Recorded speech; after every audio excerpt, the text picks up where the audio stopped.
Thank you, অনেক ধন্যবাদ।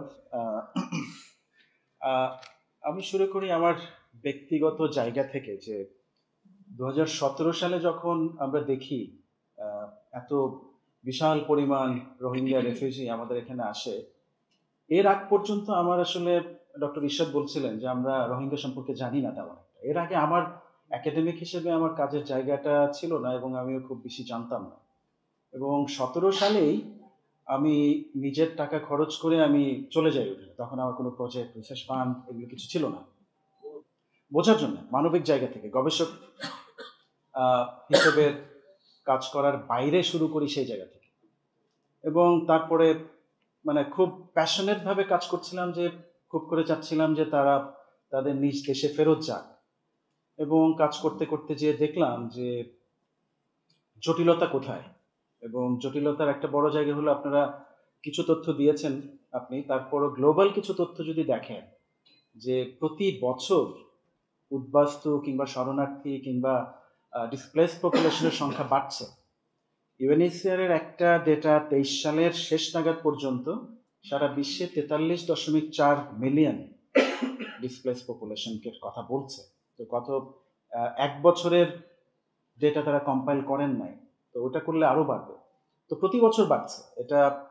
এবং আরেকটা মজার এবং দুঃখজনক বিষয় হলো, এই যে ডিসপ্লেস পপুলেশন, তাদেরকে বেশিরভাগ সময় আশ্রয় দিচ্ছে হচ্ছে তার আশপাশের দরিদ্র দেশগুলো, যেমন বাংলাদেশ।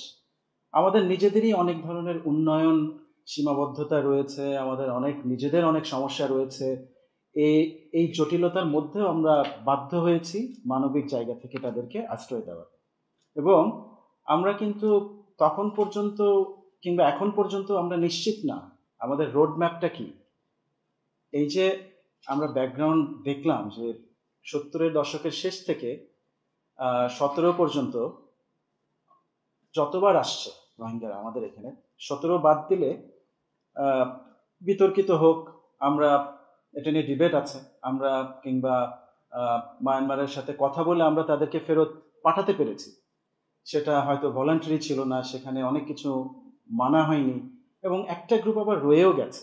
আপনারা যদি কুতুপালংয়ে যান, দেখবেন যে সরকারি হিসেব অনুযায়ী 30,000-এর একটু বেশি, কিন্তু পপুলেশন যেভাবে বাড়ে তাদের সংখ্যা হয়তো আরও বেশি হবে। তাদের দিকে যদি দেখেন, মানে একটা লোক আমাকে বলছিল যে 35 বছর ধরে সে বাংলাদেশে, এবং সে এখনো আশা করে কোনো একদিন সে তার নিজ দেশে ফেরত যাবে। এবং 17-তে আসার মধ্য থেকে আরেকজনের সাথে একবার কথা হলো, সে ভাষাঞ্চলে যেতে চায় না। মজার ব্যাপার, কেন? অনেক যুক্তি আছে, কিন্তু তার ব্যক্তিগত যুক্তি হচ্ছে, আমি পাহাড়ের উপর থেকে ওইদিকে তাকালে আমি আমার দেশ দেখতে পাই। এবং এই ইমোশনাল জায়গা থেকে সে চিন্তা করে যে আমি আমার প্রতিদিন সকালে উঠে আমি ওইদিকে তাকাই, আমি আমার দেশে ফেরত যেতে চাই। কিন্তু এই এত এত ঘটনার পরেও আমরা পারছি না কেন? একটা বড় সমস্যা হচ্ছে যে আমাদের রাষ্ট্র হিসেবে আমরা বিগত সময়গুলো থেকে আমরা কোনো শিক্ষা নেই। আমার কলিগ বললেন যে আমাদের কোনো পলিসি নাই, আমাদের নীতি নাই। আমি সারাক্ষণ যত ফোরামে যাই, আমার একটা জায়গায় আমি সবসময় বলি যে আমাদের রোহিঙ্গা নীতি না, আমাদের শরণার্থী বিষয়ক নীতি দরকার। আমরা কিভাবে তাদেরকে দেখব? একটা জিনিস আপনারা খেয়াল করেছেন কিনা, পুরো রোহিঙ্গা বিষয়টাকে কে দেখে? আমাদের মন্ত্রণালয়ের কার অধীনে এটা আপনারা জানেন?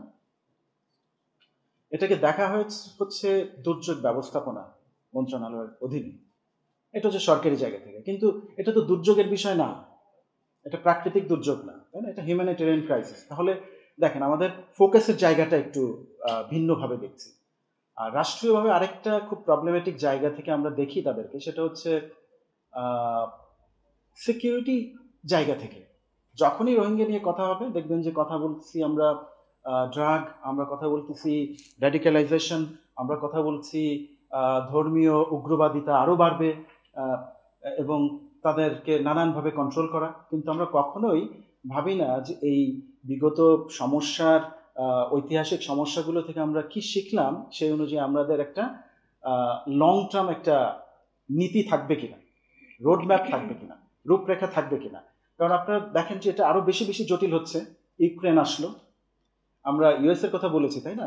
ইউক্রেন আসার আগ পর্যন্ত, মানে ইউক্রেন আসা বলতে আমি বোঝাচ্ছি ইউক্রেন ক্রাইসিস আসার আগ পর্যন্ত দেখেন ইউএসএ কিন্তু বাইডেন প্রশাসন তখনই কেবলমাত্র এটাকে বললো এটা একটা জেনোসাইড।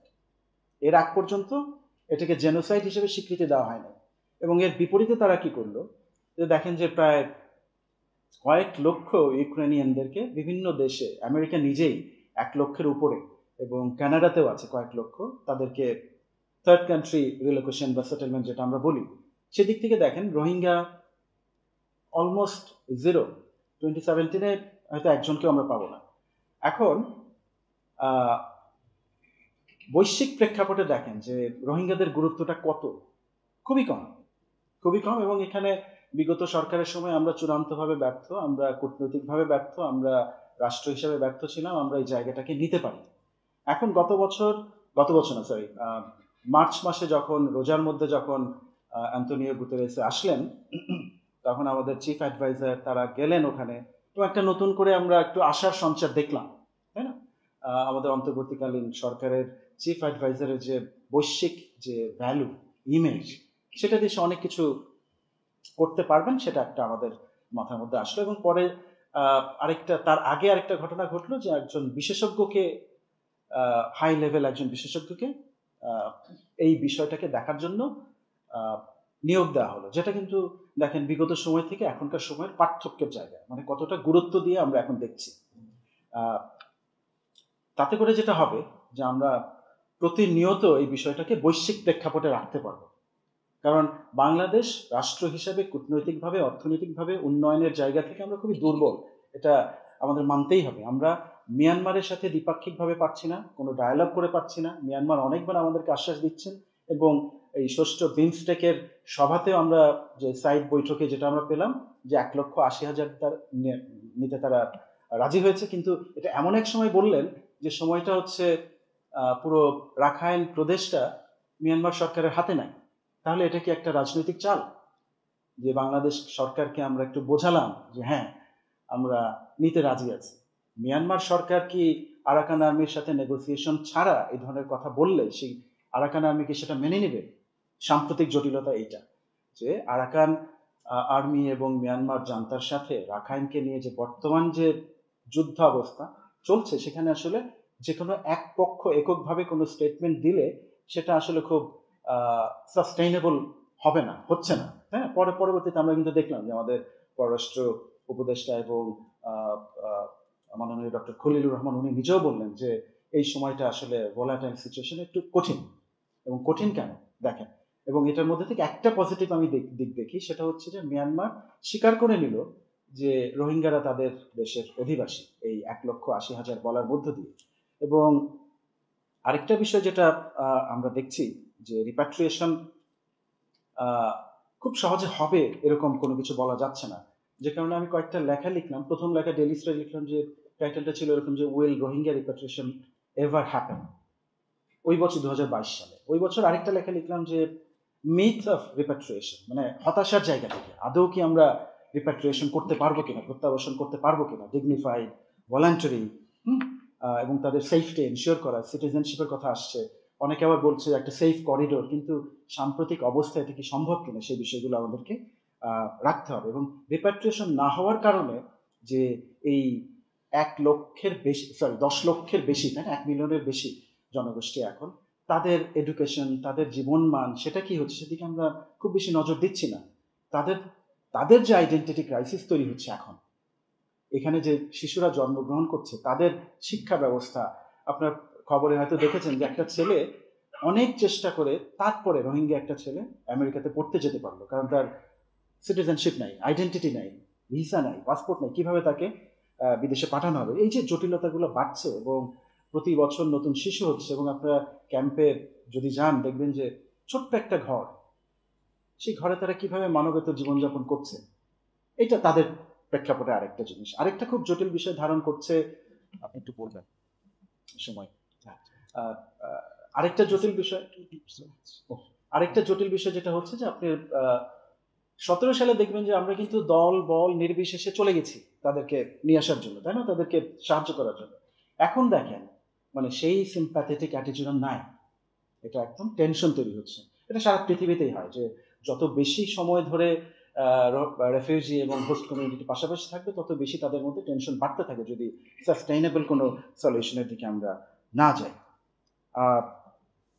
আরেকটা বিষয় যেটা একটু মাথায় রাখা দরকার আমাদের, সেটা হলো যে আমরা চায়নার কথা বলি, আমরা ভারতের কথা বলি, এরা আসলে কেন হেল্প করবে, আমাদেরকে সাহায্য কেন করবে? তাদের যে ভেস্টেড ইন্টারেস্ট রয়েছে আরাকানে, সেই বিষয়টার অল্টারনেটিভ যদি আমরা প্রমাণ করতে না পারি, তাহলে তো তারা করবে না। রাষ্ট্র হিসেবে তাদের স্বার্থ তারা আগে দেখবে। তো সেই জায়গাটা নিয়ে আমাদের মনে আরেকটু স্টাডি করা দরকার, আমাদের আরেকটু বোঝা দরকার। এবং অনেক স্কলাররা এই কারণে বলে যে রোহিঙ্গা সমস্যাকে আমরা দেখি রাজনৈতিক সমস্যা হিসেবে, তাই না? ভূ রাজনৈতিক, খুব পপুলার শব্দগুলো, তাই না? জিও পলিটিক্স, আমি খুব ভালো বুঝি না বক্তের ভাইয়ের মতো, কিন্তু জিও পলিটিক্সের বাইরেও কেউ কেউ বলছে এটা অর্থনৈতিক, এবং আপনারা কেউ কেউ বললেনও সেটা, তাই না? যে অর্থনৈতিক কর্মকাণ্ড রাখাইনকে ঘিরে যা আছে সেগুলোর আউটবাস্ট হচ্ছে মানে জিও পলিটিক্যাল অ্যাসপেক্ট হিসেবে। তো সেই জায়গাগুলোতে আমার মনে হয় আমাদের অ্যাড্রেস করতে হবে। ফাইনালি যে কথাটা বলবো, যে আমাদের এই অন্তর্বর্তীকালীন সরকারের যে গুরুত্বপূর্ণ কয়েকটা পদক্ষেপ আমরা দেখি, যেটা বিগত 2017 থেকে 2024 পর্যন্ত ছিল না, এখন সেটা হচ্ছে।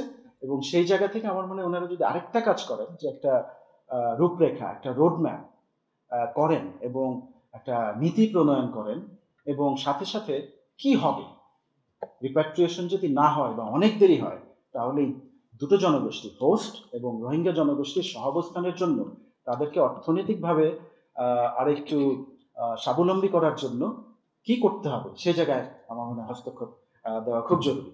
অনেক ধন্যবাদ।